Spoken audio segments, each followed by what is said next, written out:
Então, Jesus disse aos discípulos: esta noite serei uma pedra de tropeço para todos vocês, porque está escrito: ferirei o pastor e as ovelhas do rebanho ficarão dispersas. Mas, depois da minha ressurreição, irei adiante de vocês para a Galiléia. Mas Pedro, tomando a palavra, disse a Jesus: ainda que o Senhor venha a ser um tropeço para todos, nunca o será para mim. Mas Jesus lhe disse: em verdade lhe digo que nesta noite, antes que o galo cante, você me negará 3 vezes. Pedro insistiu: ainda que me seja necessário morrer com o Senhor, de modo nenhum o negarei. E todos os discípulos disseram o mesmo. Pedro corajoso. Esse é o primeiro momento aqui da vida de Pedro que eu queria separar para vocês. Daqui para trás tem muitos outros Pedros. Tem Pedro raivoso, tem Pedro para frente, tem Pedro com fé e que ao mesmo tempo perde a sua fé. Ou seja, se a gente pegasse desde o início, teriam várias características do Pedro. Mas daqui para frente a gente percebe uma transformação bem clara. E aqui a gente vê então um Pedro bem corajoso. Jesus dizendo: olha, minha hora está chegando, eu sei que eu vou ser ferido, eu vou ser tirado de vocês e vocês ficarão dispersos, então vocês têm que orar, vocês têm que vigiar, vocês têm que tomar muito cuidado, porque vai acontecer.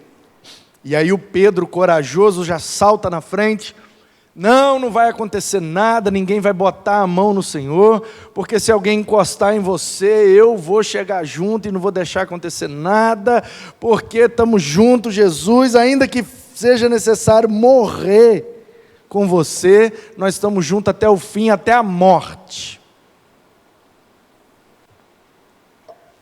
Pedro corajoso: eu estou com Jesus, eu não abro mão de Jesus, eu sou crente em Jesus, e pode acontecer o que for, que eu não abro mão de Jesus. E aí, vamos dar um salto agora para o versículo 69. Nas cenas do próximo capítulo, e olha o que acontece. Pedro estava sentado fora no pátio. Uma empregada se aproximou e disse: você também estava com Jesus, o Galileu. Mas ele negou diante de todos e disse: eu não sei o que é que você está dizendo. Quando se dirigia para a porta, Pedro foi visto por outra empregada, no templo isso, e disse aos que estavam ali: esse também estava com Jesus, o Nazareno. E ele negou outra vez, jurando que não conhecia a Jesus. Pouco depois, aproximando-se os que estavam ali, disseram a Pedro: com certeza você também é um deles, porque o seu modo de falar o denuncia. Ele tinha o sotaque da Galiléia, ele era galileu. Então ele começou a praguejar e a jurar, dizendo: não conheço esse homem. Imediatamente o galo cantou. E aí ele se lembrou do que Jesus tinha dito, que antes que o galo cante, você me negará 3 vezes. E Pedro, saindo dali, chorou amargamente. Olha só, minutos depois, talvez horas, o Pedro corajoso já se transformou no Pedro medroso. Porque o relacionamento com Jesus nos transforma, de um jeito ou de outro, irmãos. De um jeito ou de outro, o relacionamento com Jesus nos transforma. Uma vez, um aluno me perguntou o seguinte: pastor, como que a gente faz para saber se o nosso chamado é realmente o chamado da pregação? Isso no seminário uma vez, um aluno seminarista. E aí eu falei de algumas dicas, algumas evidências que podiam ajudá-lo a compreender a sua vocação. E aí ele disse assim: mas é porque toda vez que eu prego, eu faço apelo e ninguém responde. Eu falei: como assim ninguém responde? Ele: eu prego, falo sobre Jesus, da salvação, da vida eterna em Jesus, ofereço Jesus às pessoas e ninguém responde. Nunca ninguém se converteu, nunca ninguém aceitou depois que eu preguei. Então eu fico em dúvida se o meu chamado é realmente o da pregação. Aí eu falei: mas você se certificou se naquele auditório que te ouviu pregar, tinha gente que ainda não era convertido, não era entregue a Jesus, já não era crente?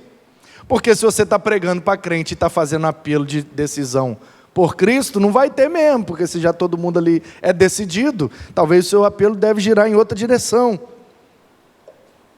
Porque os crentes precisam ser desafiados. Mas se já é crente, não tem como desafiá-los a aceitar Jesus. Eles já fizeram isso. Aí ele falou: não, toda vez que eu preguei, que eu fiz apelo, tinha gente que não era crente. E todos eles, e todas as vezes, ninguém respondeu. Aí eu falei: engano seu, responderam sim. Responderam não para Jesus.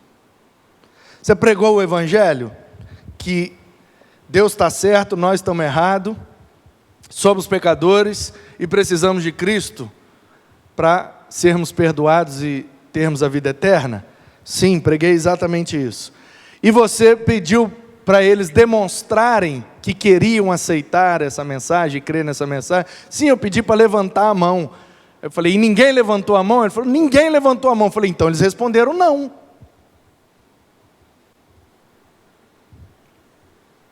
Porque não é que uma coisa é de graça, ou, na perspectiva do Evangelho, pela graça, que todo mundo é obrigado a aceitar.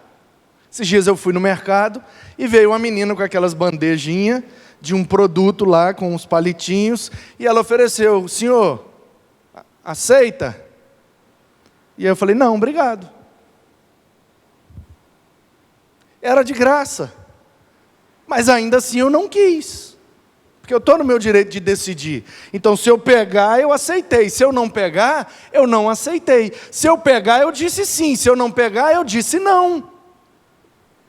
Então, é engano nosso achar que quando a gente prega o evangelho, quando a gente convive com as pessoas, quando a gente apresenta Jesus para as pessoas, seja da maneira que for, e as pessoas não aceitam, não dizem sim, é engano nosso achar que as pessoas não estão respondendo.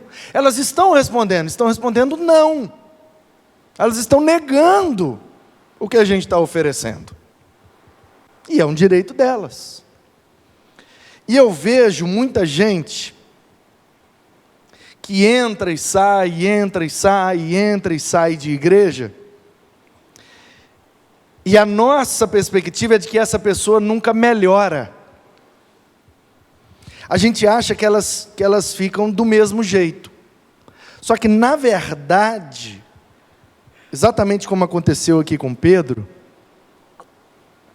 o que eu tenho visto ao longo do tempo, é que as pessoas que ouvem a palavra de Deus, que participam de cultos, que são expostas à presença e ao relacionamento com Jesus, quando elas não melhoram, elas pioram. A gente nunca sai do mesmo jeito de um encontro com Jesus. Se a gente não sair melhor, a gente sai pior. Por quê? Porque agora a gente ouviu algo da parte de Deus e decidiu não querer aquilo. A partir desse momento a gente se torna pior. Porque se Deus me dá uma orientação e toda a direção de Deus é acompanhada de uma promessa de Deus, se eu não sigo aquela direção, eu não alcanço a promessa. Se eu não vivo o que Deus tem para mim, minha vida é sempre pior. Não importa que minha conta bancária esteja mais alta, não importa que profissionalmente eu esteja num cargo mais alto, não importa que o carro que eu dirijo é um carro mais alto, mais caro. Se eu não vivo o que Deus tem para mim, minha vida só piora. Porque a angústia e o vazio dentro de mim só aumentam. E essa angústia consome a gente. É por isso que tem muita gente que tem dinheiro, que tem boa comida, boa roupa, bom carro, bom tudo, e ainda assim tiram a própria vida. Por quê? Porque a vida está sem sentido. A ausência de sentido na vida, a ausência de propósito, leva a gente a ter uma vida ruim. E a gente só tem sentido e só tem propósito quando a gente vive o que Deus tem para nós. Então o Pedro, de corajoso, passou para medroso. Por quê? Porque ele piorou. Piorou porque ele não acreditou em Jesus. Piorou porque ele não creu nas palavras de Jesus. Piorou porque ele não orou e vigiou como Jesus ordenou. Se ele ouve algo de Jesus e não obedece, ele piora. É exatamente o que aconteceu aqui. Aí a pergunta é, então, se alguém está pior, está fadado a morrer desse jeito? Aí é o grande lance do Evangelho. Ninguém está fadado a morrer do jeito que está. Sempre tem uma oportunidade de você melhorar, caso você deseje ser transformado pelo relacionamento com Jesus. Se você quer ser transformado para melhor, então ouça, obedeça e espere, porque a promessa vai alcançar a sua vida e você vai ter uma vida boa, independente das outras características. Ah, mas o meu carro está pior, minha casa está pior, minha comida está pior, minha roupa está pior, meu emprego está tudo pior. Mas você pode estar dormindo melhor, você pode ter mais paz no seu coração, você pode ter uma qualidade de vida que independe daquilo que você tem fisicamente. Esse é o grande lance. É a gente colocar a cabeça numa pedra como Jesus e dormir em paz.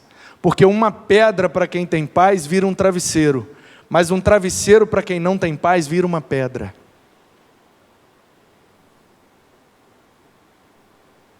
Esse é o segredo. A gente ter um encontro com Jesus e melhorar, porque é possível, como vocês viram, que a gente saia de um encontro com Jesus pior.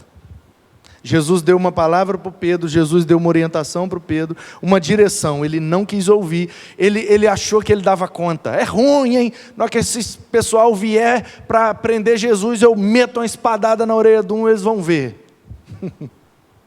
E ele chegou a fazer, e Jesus botou a orelha do cara de volta. A tradição diz que ele, Malco. Botou a orelha do cara de volta e falou, quem mata pela espada, morre pela espada, meu negócio não é lutar com espada, minha espada é outra. Então, Pedro, sossega aí e deixa que se cumpra aquilo que o Pai tem reservado para mim. O Pedro corajoso se torna agora um Pedro medroso. Negou a Jesus 3 vezes e o galo o fez lembrar do quão covarde ele foi. E ele saiu, diz o texto, e chorou amargamente. Aí Jesus foi preso, Jesus foi crucificado, Jesus ressuscitou, apareceu para eles em alguns momentos. E aí no final do Evangelho de João, Jesus aparece só para o Pedro. Pedro está lá, à beira do mar. E aí Jesus aparece para ele. E eles têm uma conversa muito importante, que resolve essa situação. Então, João 21, eu vou ler a partir do 15. Se você quiser acompanhar, João 21, 15. Depois de terem comido,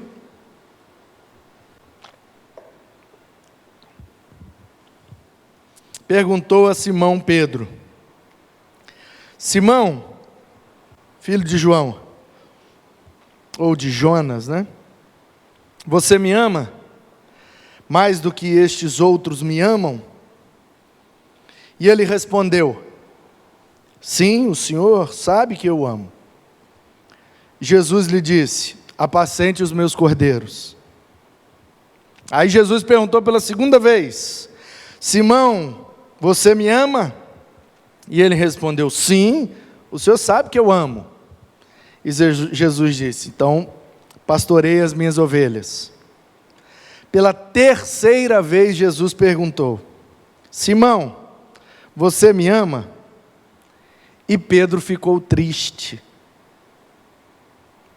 porque Jesus perguntou pela terceira vez. E ele respondeu: o Senhor sabe de todas as coisas, sabe que eu amo. Jesus disse: então, apacente minhas ovelhas. Em verdade eu te digo, quando eu era mais moço, você se cingia e andava por onde queria. Mas quando você for velho, estenderá as mãos e outro cingirá e levará para onde você não quer ir. Jesus disse isso para significar com que tipo de morte Pedro havia de glorificar a Deus. E depois de falar assim, Jesus acrescentou: siga-me. O Pedro corajoso virou o Pedro medroso. E agora eles estão lá no Mar da Galileia, pegaram os peixes, assaram, comeram, Jesus apareceu, comeu com eles. E aí começa a perguntar para o Pedro: você me ama? E aí o Pedro: amo. Então apacente os meus cordeiros. Você me ama? Amo. Então pastorei minhas ovelhas. Quando Jesus pergunta a terceira vez se Pedro o amava, Pedro então, o texto diz que ele se entristece. Mas o que é que causa essa tristeza no Pedro? É porque ele lembrou que ele havia negado Jesus por 3 vezes. E aí Jesus, para certificar e talvez futucar a consciência dele, pergunta se ele o ama por 3 vezes. Não sei se essa era a intenção de Jesus, mas pelo relato do texto, isso foi o que Pedro sentiu. E aí nós temos aqui agora um Pedro que é amado por Jesus. Apesar dele ter negado 3 vezes, Jesus ainda está ali puxando assunto com ele. Apesar dele ter negado 3 vezes, Jesus ainda está demonstrando o seu amor por ele. Apesar dele ter negado 3 vezes, apesar dele ter sido um Pedro medroso e covarde, Jesus ainda está oferecendo um ministério para ele. Porque é assim que Jesus faz com a gente. Apesar dos nossos erros, apesar das nossas falhas, apesar dos nossos momentos de medo e de covardia, Ele sempre está disposto a nos amar e nos oferecer um ministério com Ele. Que é isso que Ele tem para nós, esse é o propósito dEle para nós. E aí, o grande lance desse texto e a beleza está quando a gente tem acesso ao texto original. O texto original, você sabe que em grego existem 4 palavras que podem ser traduzidas por amor. Palavra ágape, que é o amor incondicional e sacrificial. A palavra philos, filéu, raiz de um amor fraterno, de amigo, de gostar da companhia. Temos ainda o eros, amor de um homem com uma mulher, da raiz da palavra erótico. E o amor storge, que é o amor de laços familiares. Amor de uma avó por um neto, um tio por um sobrinho. Laços familiares, aquele amor que a gente exerce só por ser da mesma família, sabe? Fazer o quê? É irmão, né? Fazer o quê? É primo, né? Então a gente ajuda, a gente abraça, a gente empresta dinheiro. A gente está disposto a fazer algumas coisas só pelo fato de ser família. Os gregos chamam isso de storge. Não, fala a verdade. Tem gente que se não fosse da família, a gente não ajudava, não. O cara já pegou 3 vezes, não pagou, agora no Natal ele vai pedir a 4ª vez e a gente vai emprestar de novo. Por quê? Fazer o quê da família, né? Então, A grande pergunta que a gente precisa fazer para esse texto aqui é: quais as palavras que foram usadas? Quando Jesus pergunta se Pedro ama ele, qual é a palavra que foi registrada aqui? É bem provável que o diálogo deles não se deu em grego. Muito provável. Não é um fato, porque não tem também como provar nenhuma coisa nem outra. Mas, pelo contexto, na Galileia, é bem provável que eles estivessem conversando em aramaico. Mas o João, que era muito íntimo, que foi testemunho ocular, e que depois escreveu isso em grego, ele usa palavras diferentes para narrar o acontecimento. Então, se ele usa palavras diferentes, a gente precisa estar atento, porque talvez ele queira comunicar algo com a gente. E aí, no original, está assim, ó: Pedro, ágapas me. Tem outros formatos, dependendo da fonte do texto grego, mas esse é o mais simples para você entender. Pedro, ágapas me, ou seja, você me ama com amor incondicional e sacrificial? E Pedro responde, philos te. Eu te amo como amigo, como irmão, como mestre, porque eu gosto muito da sua companhia. Aí Jesus, pela segunda vez, Pedro, ágapas me. E Pedro, na segunda vez, responde, philos te. Então Jesus está perguntando: você me ama de maneira incondicional e sacrificial? Está disposto a abandonar, largar, renunciar ou até mesmo morrer por mim? E Pedro está dizendo: você sabe de todas as coisas, conhece meu coração e sabe que esse tipo de amor eu ainda não sinto por você. Mas eu gosto muito da sua companhia e quero muito continuar sendo seu discípulo. Na terceira vez, como Jesus percebe a limitação do Pedro, ele ainda não atingiu o ponto ou o nível de relacionamento para que me ame e esteja disposto a morrer por mim. Essa é a limitação dele nesse momento. Mas eu acredito no potencial dele. Então, ainda que ele não consiga me amar com ágape, e só consiga me amar com philos, eu continuo amando ele com ágape. Então eu vou descer no nível dele, para que ele entenda que mesmo que ele não esteja disposto, eu estou disposto a me sacrificar por ele. E aí Jesus sai do ágape, e na terceira pergunta aparece, Pedro, philos me. E é por isso que ele diz, o Senhor sabe de todas as coisas. Como quem diz, o Senhor viu o meu coração, hein? O Senhor viu que eu não consigo chegar no ágape, então o Senhor desceu aqui no philos para continuar me amando, ainda que eu não mereça. É por isso que na terceira ele diz, o Senhor sabe de todas as coisas. Porque Jesus viu o que estava dentro do coração de Pedro. Eu até quero, mas eu ainda não consigo te amar com ágape. Eu gostaria de maneira poética aqui, não teológica e não dogmática, que eu vou falar agora não é que serve para todo mundo, mas algumas pessoas são transformadas por Jesus na mesma dinâmica do Pedro. Quando elas conhecem Jesus, elas se tornam muito corajosas. Depois, quando é exigido alguma coisa delas, elas se tornam muito medrosas. Porque elas veem a seriedade e a responsabilidade de ser discípulo de Cristo. E aí depois elas se sentem um nada, eu não mereço mais nada, eu fui covarde, eu neguei Jesus, eu achei que eu era crente, porque eu estava muito corajoso, disse, eu vou morrer por Jesus. Mas aí quando eu cheguei naquele ambiente que eu tinha que dar o testemunho, eu neguei a Jesus e fiz o que eu não deveria fazer. Tem muita gente que vive nessa dinâmica, quer morrer por Jesus, depois não tem condição nem de dar um bom testemunho, e aí Jesus vai ao encontro dessa pessoa e demonstra que a ama, independente das suas falhas e das suas limitações. Eu conheço o seu coração e sei que você ainda não chegou no nível de me amar com ágape. Mas eu aceito o seu philos. Quer trabalhar comigo? É exatamente o que acontece com Pedro. E aí o Pedro diz, sim, sim. E ele fala, então segue-me, ou seja, então faz o que eu mando. Então me imite.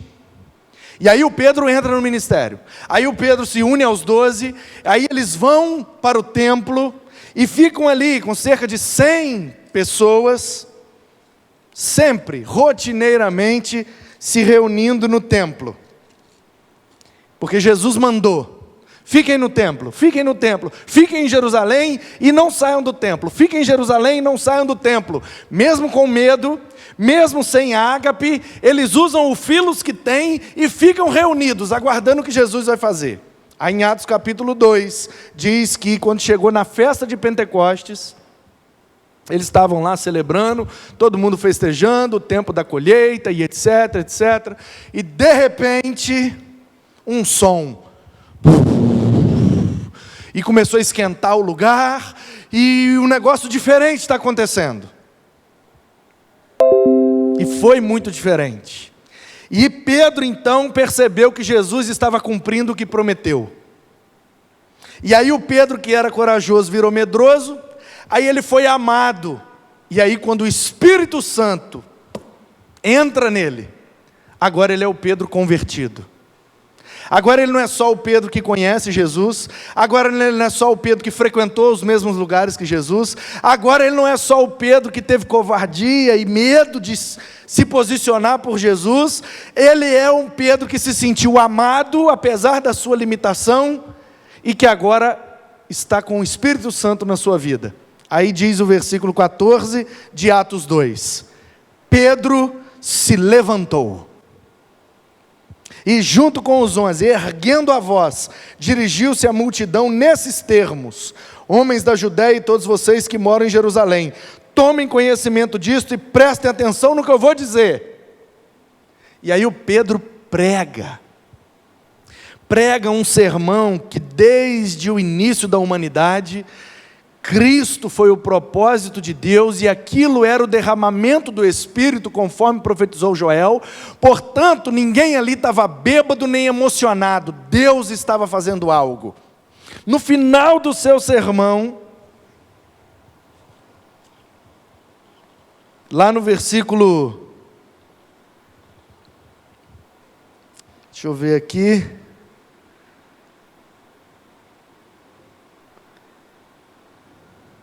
(37) no final do sermão diz assim, ó: quando ouviram isso, ficaram muito comovidos e perguntaram a Pedro e aos demais apóstolos: que faremos, irmãos?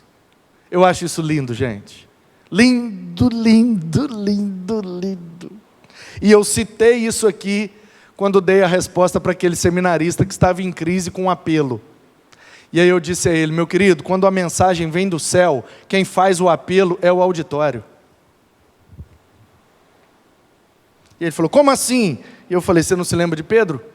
Quando terminou de pregar, foram os ouvintes que perguntaram: e agora, o que é que a gente faz?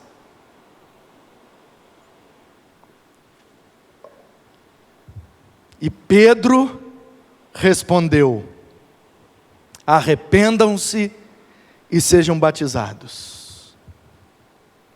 E aí a Bíblia diz que cerca de 3.000 pessoas, 3.000 pessoas foram batizadas no primeiro sermão do cara. O cara extremamente corajoso, de repente fica extremamente covarde, medroso, aí ele se sente amado e convidado ao ministério. Aí ele é alcançado pelo Espírito, agora sim, convertido, ele se torna eficiente na obra de Deus. Por que ninguém tinha sido alcançado por Pedro antes dessa experiência? Porque você não pode ser um instrumento de um Deus para alcançar outro, se você ainda não foi alcançado.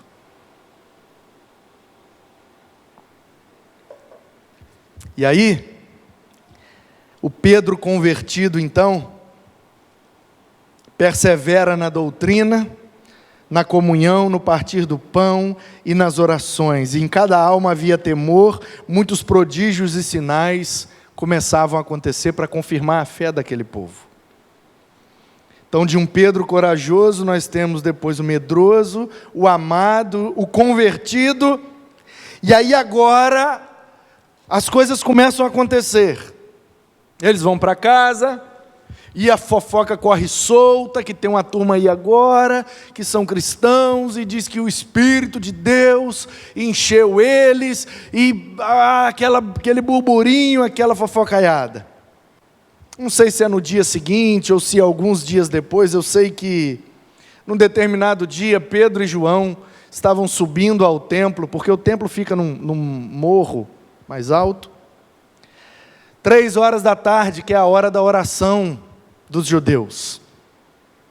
É 9 da manhã, meio-dia e 3 da tarde, né? Acorda às 6, dorme às 6, então de 3 em 3 horas, ora. E aí, eles estavam subindo ao templo, foram entrar pela entrada oriental, onde batia o sol, 3 horas da tarde, e uma porta de latão, aquilo brilhava, e por isso que ela era chamada de Porta Formosa, porque ela ficava bonita. E aí eles estão entrando, um coxo, um cara com deficiência física, sentado naquela porta pedindo esmola. E aí o Pedro vira para o cara, versículo 6, e diz assim: rapaz, eu não tenho nem prata e nem ouro, mas o que eu tenho eu te dou. Em nome de Jesus, o Nazareno, levante-se e ande. O cara não levantou e não andou. Lê direito. Versículo 7. Pegando na mão direita do homem. Aí isso aqui é até a Nova Almeida atualizada deu aqui a perspectiva hermenêutica deles. Porque o original diz, tomando pela mão direita. Aí a gente nunca sabe se é a mão direita do Pedro ou se é a mão direita do cara. Eu acho que é as duas mãos direitas, porque se você vai com a mão direita, o cara geralmente te dá a mão direita também para pegar palma com palma, né? Que é melhor para levantar palma com palma do que palma com a costa da mão. Então, se o Pedro foi com a direita, o cara vem com a direita também. Resolvido o problema. Aí o texto diz que tomando pela mão, imediatamente os seus pés e tornozelos se firmaram, e deu um salto, ficou em pé, começou a andar e entrou no templo pulando e louvando a Deus. Aí agora nós temos um Pedro ousado e usado por Deus. O cara que era medroso, covarde, foi amado, convidado ao ministério, se converteu, cheio do Espírito. Agora o que é que ele faz? Ele começa a ser instrumento de Deus para curar outras pessoas. E o cara entra no templo e é aquela bagunça, porque 3 horas da tarde é hora de oração. Hora de oração é hora de silêncio. E o cara entra gritando e louvando, e glória a Deus, e aleluia, e todo mundo começa a reconhecer: gente, é o cara lá da porta, é o cara deficiente, o cara está andando, o cara está pulando, está dançando. O que é que aconteceu? Aí o Pedro prega mais uma vez, sem medo de ser feliz. Capítulo 4, o Sinédrio. Chega a notícia nos líderes, aquele pessoal que segue a Jesus aí, fizeram uma bagunça danada lá no templo, na hora da oração, e o mendigo entrou lá, e cantaram, e pularam, e dançaram, fizeram uma bagunça danada, corromperam a ordem na hora de oração. Isso é uma blasfêmia, tem que ser punidos. Aí leva Pedro e João no templo, aliás, diante do Sinédrio.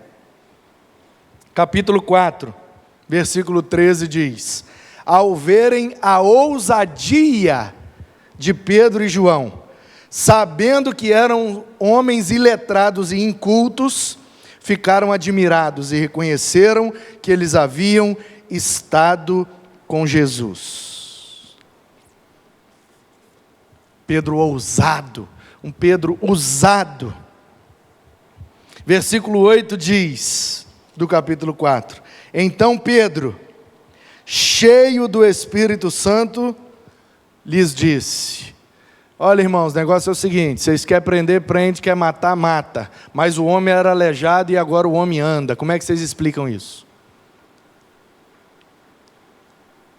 Então, nós temos, depois de um Pedro convertido, nós temos um Pedro ousado, que é usado para curar o homem. Nós temos um Pedro pleno, porque ele está cheio do Espírito.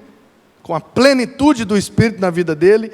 Nós temos um Pedro intrépido, que agora não tem medo, pode matar, pode prender, pode fazer o que vocês quiserem. Olha a diferença desse Pedro para aquele medroso, que quando a mulher reconheceu ele, você também é Galileu. Eu, nada. Mas você não estava com Jesus? Nem conheço esse homem não. Olha a diferença. Um Pedro medroso e covarde, agora um Pedro intrépido, ousado e usado por Deus. Por quê? Porque ele foi amado, convidado ao ministério, e agora ele tem a presença do Espírito, porque ele se converteu, ele aceitou a transformação que Deus tinha na vida dele.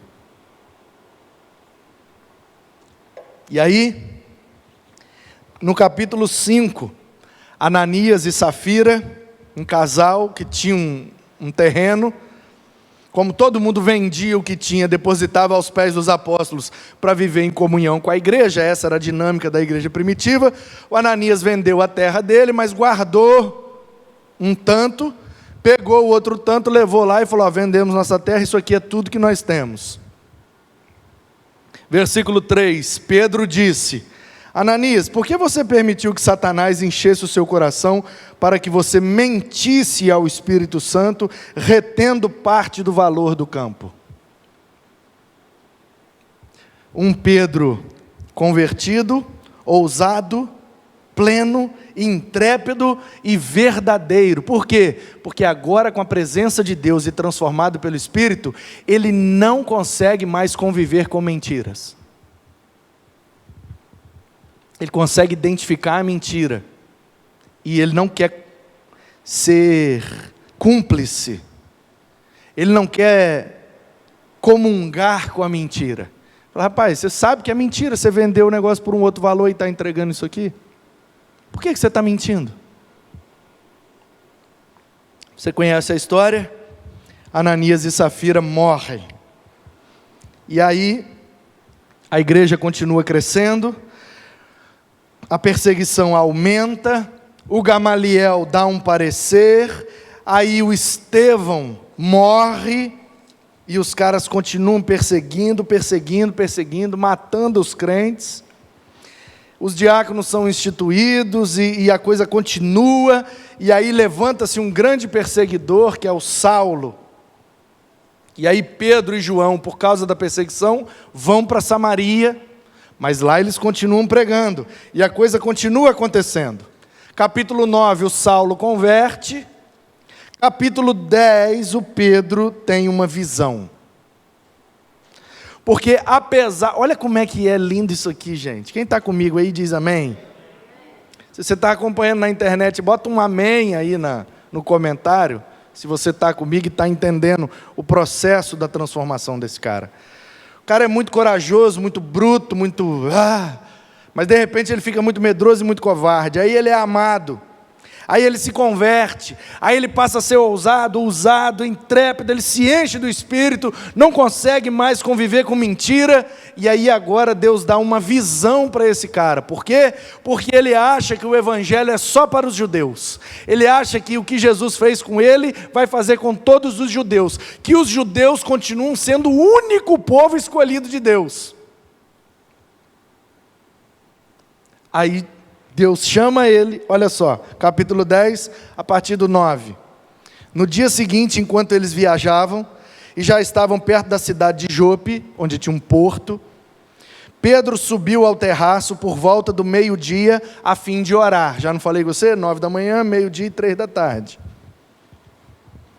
Aí ele foi orar. Estava com fome e quis comer. Mas enquanto lhe preparavam a comida, sobreveio-lhe um êxtase, ou seja, ele meio que saiu de si.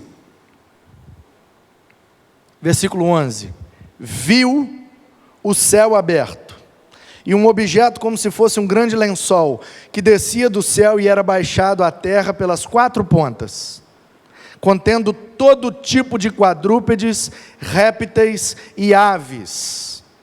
E ouviu-se uma voz que falava com ele e dizia, levanta Pedro, mata o bicho e come, mata esse jacaré e come, mata esse passarinho e come, mata isso aí e come.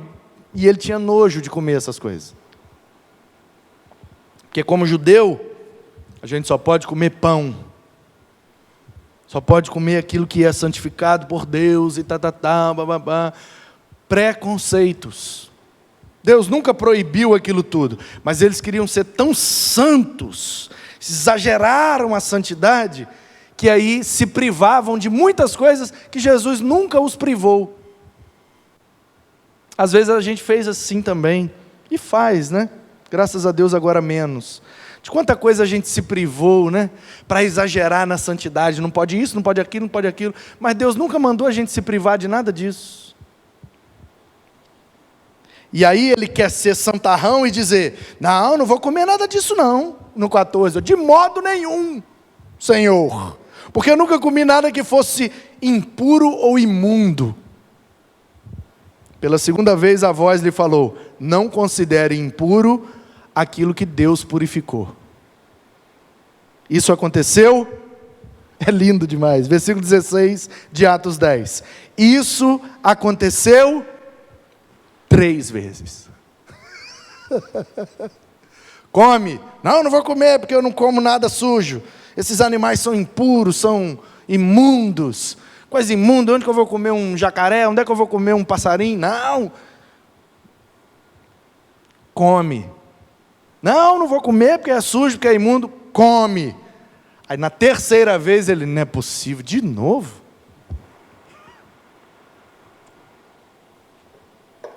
Mas eu já não estou convertido? Mas eu já não estou ousado, usado, intrépido? Eu já não estou pleno do Espírito? Eu já não estou verdadeiro, sem conviver com a mentira? Sim, mas ainda tem mais uma coisa que você precisa ser transformado, o preconceito que você tem contra os gentios. Mas o Evangelho não é só para os judeus, não, Deus quer salvar toda a humanidade. Mas nós não somos o povo preferido? Não, Deus não tem preferidos. Ele escolheu vocês para se revelar através de vocês, mas não é só para vocês. Enquanto Pedro estava perplexo, qual era o significado daquela visão? Homens, enviados da parte de Cornélio, perguntavam por ele, perguntavam se ele estava hospedado ali. Enquanto ele meditava a respeito da visão, tem aí uns caras aí te procurando. Vai lá, e aí Pedro desceu, e eu sou a pessoa que vocês estão procurando, o que é que vocês querem? O centurião, um soldado romano, uma espécie de sargento, cuidava de 100 soldados. Ele está querendo falar com você. Aí Pedro vai lá na casa do homem. Quando Pedro chega lá, a cidade inteira conhecia o homem, e considerava o homem um homem de Deus, porque ele orava, porque ele era caridoso e generoso com a sua sociedade e comunidade onde ele estava inserido. Cornélio é uma bênção. Cornélio é um cara maravilhoso. Cornélio é um anjo que Deus botou aqui na nossa cidade, porque ele ajuda todo mundo que pode, e ele ora a Deus, e ele é um cara muito correto. Aí o Pedro, não é possível? Por que não é possível, Pedro? Porque essas características têm que ser de um judeu crente. Como é que esse cara romano ímpio tem essas características? Pois é, Pedro, esse é o significado da visão. Eu uso quem eu quero, onde eu quero, do jeito que eu quero. Eu não estou preso ao que você compreende sobre mim. Eu sou Deus soberano, que sim, uso o Cornélio, mas ele ainda não teve oportunidade de declarar a sua fé e de ser discipulado pela igreja. Então você faz favor de ir lá e fazer o que eu te mandei? Cornélio estava pronto, só faltava Jesus. Conhece gente assim, pronta? Conheço gente pronta, é um bom filho, é um bom marido, é um bom funcionário, não tem vícios, não vive com imoralidades, não vive com mentiras, é gente boa, gosta de todo mundo gosta dele, é um cara que entra e sai, cheio de amigos, um cara top de linha, esse cara está pronto. Isso quer dizer que ele vai para o céu por isso? Não, ele precisa declarar sua fé em Jesus e reconhecer que em alguma área da vida dele, ele precisa de arrependimento. Me lembro da história de um médico crente que trabalhava na Índia. Essa história está relatada num livro da editora Vida, escrito pelo Philip Yancey, chamado Feito de um Modo Especial e Admirável. É um verso de um salmo. Davi diz que Deus criou ele desde o ventre de um modo especial e admirável, né? Desde que ele era massa informe no ventre da sua mãe, Deus já o abençoou. Então, Dr. Paul Brand, Philip Yancey escreve o livro e Dr. Paul Brand entra como coautor, porque a ideia desse livro é comparar um corpo humano com suas características fisiológicas com o corpo de Cristo, a igreja, e fazer uma análise a partir das células, passando pelos órgãos, sistemas, até chegar nos pelos, analisar nessa metáfora como que a igreja deve se comportar como corpo, para ser mais relevante na sociedade. Um dos livros que mudou minha vida, maravilhoso, recomendo a leitura para ontem. Se você não leu, você tinha que ter lido ontem. Recomendo o mais rápido possível. Feito de um modo especial e admirável, editora Vida, Philip Yancey e Dr. Paul Brand. Nesse livro, Philip Yancey conta a história que o Dr. Paul Brand contou. Que na Índia, como médico, voluntário, cristão, fazendo missões como médico na Índia, conheceu um rapaz que tinha uma enfermidade chamada lipoma. Eu tenho um lipoma. Dá um zoom aí, Manu. Se já não deu, né? Porque essa altura já era para ter dado. Bastante aí. Estão vendo essa bolinha aqui? Isso é um lipoma. Eu tenho na testa, eu tenho na barriga, nas costas, eu tenho espalhado pelo corpo todo isso aqui. Porque eu era muito magro e depois fiquei muito gordo. E agora eu estou no meio do caminho e os lipomas. Quando eu emagreço, eles somem. Mas quando eu estou mais gordinho, eles aparecem. Quanto mais gordo, maior eles ficam. Pegou aí? Essa bolinha aqui é um lipoma. Esse é o maior que eu tenho. O que é um lipoma? É uma célula de gordura. Que eu não sei como é que chama, mas é uma célula que tem os lipídios, que são as gorduras do nosso corpo. Como é que chama, Ana Paula? A célula de gordura? Adiposa. E elas são responsáveis por armazenar a gordura, os lipídios do nosso corpo. Qual é a função delas? Quando está sobrando gordura, elas fazem um estoque. Como é que fala? Um dispositivo de sobrevivência do corpo humano. Tem muita energia no corpo, muita gordura, então a gente vai estocar. Para quê? Porque se faltar comida, a gente libera e o corpo é energizado e pode viver muito tempo sem comer.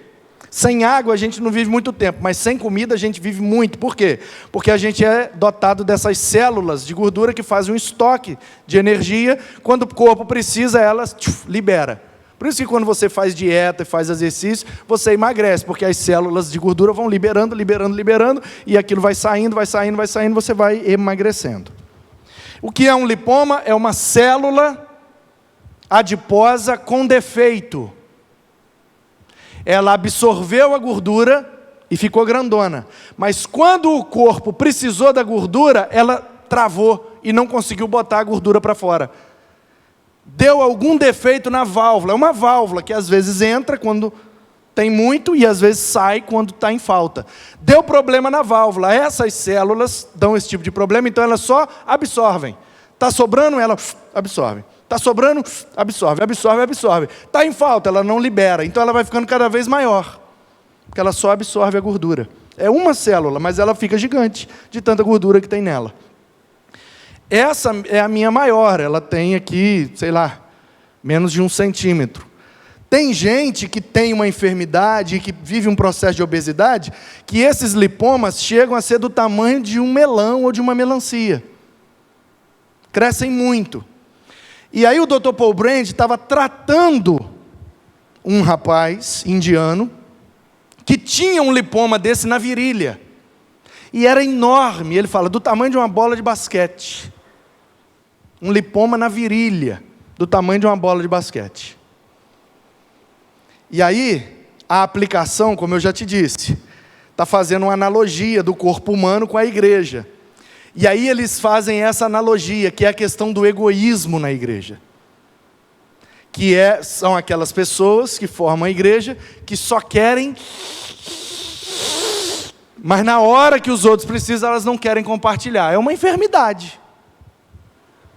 E aí essa é a aplicação. Aí Dr. Paul Brand conta que através do tratamento com esse cara, conheceu um outro indiano.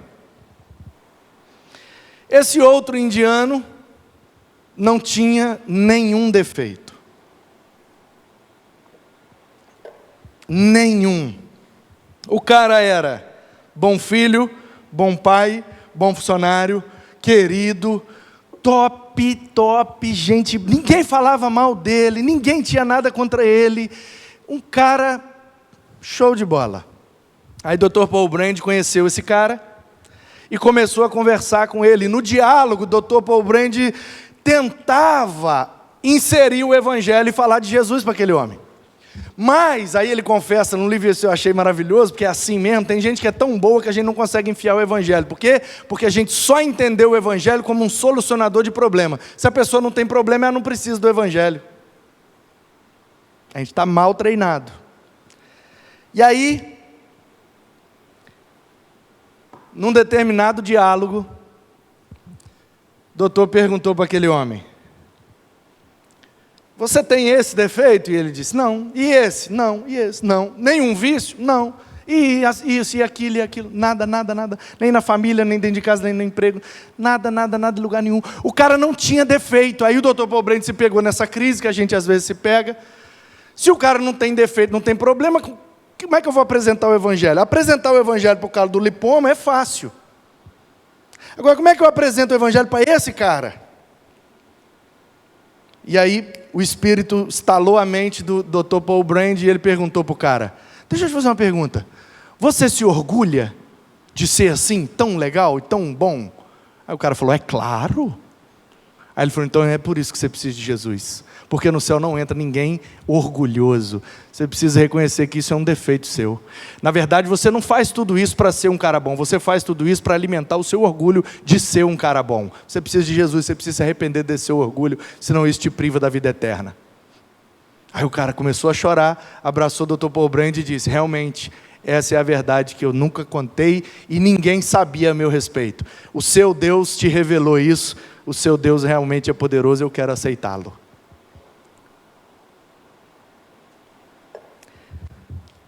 Era o Cornélio.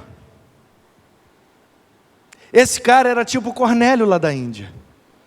Como é que o cara na cultura indiana, com centenas de deuses, politeístas, como que um cara desse é alcançado pela graça de Deus? É, porque a graça está aí disponível para todos. E o Pedro não queria aceitar que um soldado romano tivesse características boas, e já era um instrumento de Deus na comunidade dele.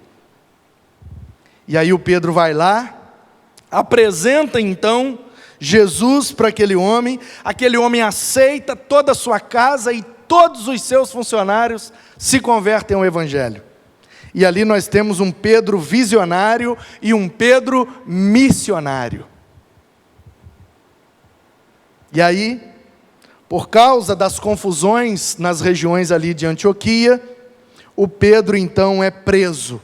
Herodes fica sabendo que ele estava promovendo aquelas, o povo se convertendo, e a igreja nas casas crescendo, aí vem a perseguição da Samaria. Por isso o evangelho tem que ir para os confins da terra. Capítulo 13 em diante, entra uma outra pessoa em destaque, que é o Paulo, que vai cumprir esse último propósito.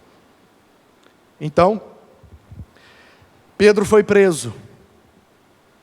Capítulo 12, a partir do 6, diz: na noite anterior ao dia em que Herodes iria apresentá-lo ao povo, porque ia fazer igual fez com Jesus, ia apresentar para o povo: sabe aquele Jesus que morreu lá na cruz, Jerusalém e tal?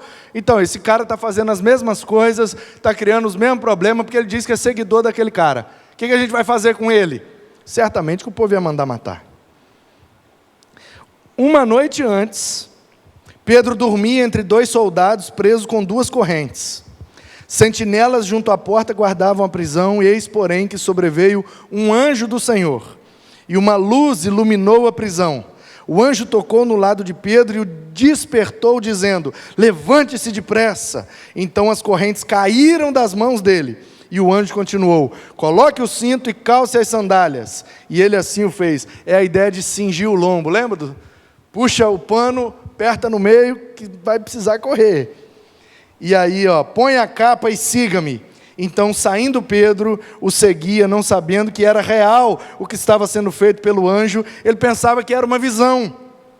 Depois de terem passado a primeira e a segunda sentinela, chegaram ao portão de ferro que dava para a cidade, e ele se abriu automaticamente. E ele saiu e foi pela rua. Logo adiante o anjo se afastou dele, e ele caiu em si e disse: agora eu sei que de fato o Senhor enviou o seu anjo e me livrou da mão de Herodes, de toda a expectativa do povo judeu. Ao se dar conta disso, Pedro resolveu ir à casa de Maria, mãe de João, também chamado Marcos, onde muitas pessoas estavam congregadas e oravam. Quando ele bateu à porta da frente, uma empregada chamada Rode veio ver quem era, e reconhecendo a voz dele, ficou tão alegre que nem o fez entrar, mas voltou correndo para anunciar que Pedro estava à porta.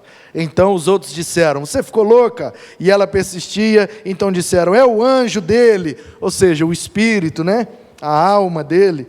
Enquanto isso, Pedro continuava batendo, e quando abriram a porta e viram que era ele, ficaram admirados. Ele, porém, fazendo um sinal com a mão para que se calassem, contou-lhes como o Senhor o tinha tirado da prisão e acrescentou: anunciem isto a Tiago e aos irmãos de Jerusalém.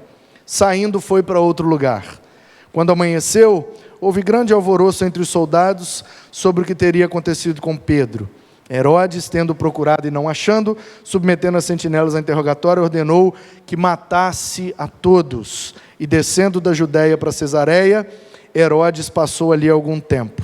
Depois ele morreu, e a história continua com Barnabé e Saulo, depois Paulo e Silas, até chegar em Roma, e aí a promessa de Jesus se cumpre. O evangelho foi pregado em Jerusalém, Judéia, Samaria e até os confins da terra. E de Roma, espalha-se por todo o império, e continua se espalhando, e chegou até nós, e nós faremos chegar até outros. Essa é a história da transformação de Pedro. Mas essa também pode ser a história da nossa transformação. Quantas vezes nós já não fomos muito corajosos, mas em outros momentos também fomos muito covardes e medrosos. Quantas vezes a gente se levantou para pregar com ousadia, mas em outras vezes a gente se escondeu, se acovardando. Quantas vezes a gente, com coragem e intrepidez, demos um ótimo testemunho, mas em outros momentos a gente falhou e demos um péssimo testemunho. Quantas vezes Deus nos usou para curar, mas quantas vezes também nós precisamos de cura. Quantas vezes Deus nos encheu com o seu Espírito para cumprir o seu propósito, mas quantas vezes nós também nos sentimos vazios da presença de Deus. Quantas vezes Deus nos usou para que a verdade triunfasse, mas às vezes o nosso lábio é usado para propagar mentiras. Quantas vezes fomos visionários e queremos fazer algo diferente para termos um resultado diferente e a vontade de Deus se cumprisse, mas em outras vezes também nós fomos muito preconceituosos e impedimos que o evangelho alcançasse mais pessoas. Quantas vezes nós fomos libertos, livrados por Deus, mas em outros momentos nos sentimos tão presos, tão amarrados por conta de algumas situações, alguns traumas e alguns sentimentos. A história de Pedro é a nossa história, irmãos. Às vezes a gente está em cima, às vezes a gente está embaixo. Nessa roda gigante de viver com Deus, às vezes a gente está cheio, às vezes a gente está vazio. Às vezes a gente está curando e às vezes a gente está precisando de cura. Às vezes a gente está dando palavra e às vezes a gente está precisando de uma palavra. Essa é a nossa história. E é exatamente por isso que nós precisamos nos conscientizar de que estamos num processo de transformação, para que a vontade de Deus e o reino de Deus continuem sendo feito e estabelecido através de nós. É isso que Deus tem para nós.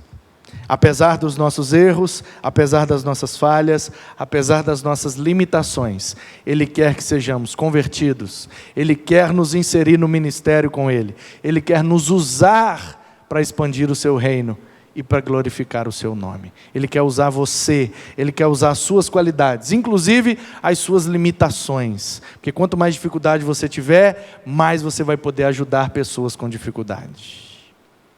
Permita-se ser transformado e ser um instrumento ousado e usado por Deus. Ele deseja isso. O que Ele fez com Pedro, Ele também pode e quer fazer com você.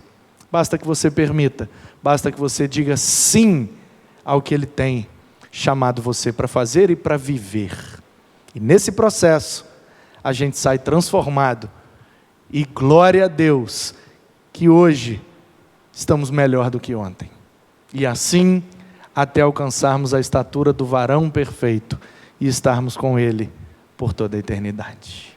Somos todos Pedros. Estamos todos sendo lapidados como pedras preciosas na mão do nosso Deus.